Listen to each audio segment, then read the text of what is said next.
So before we leave the woods, we're gonna have to pump up our tires. Fortunately, I have this, which is a tire pump. Unfortunately for me, well, kind of fortunately, but I cut this last summer so that I could blow up a little rowboat. However, I can test these to see which one is positive and which one is negative, connect it to some jumper cables,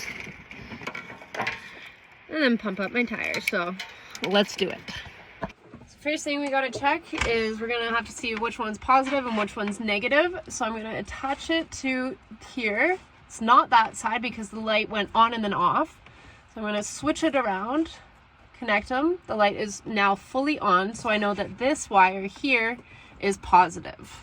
So then we're gonna take the positive wire and we're gonna clamp it down. There. Take the negative wire, clamp that down. Make sure that these guys are separate, and then we're gonna go to our battery.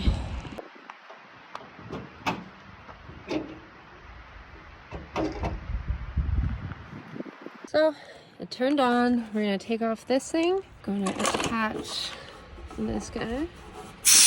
There we are. We're at 39 PSI. We should be at least 50. So we're just gonna.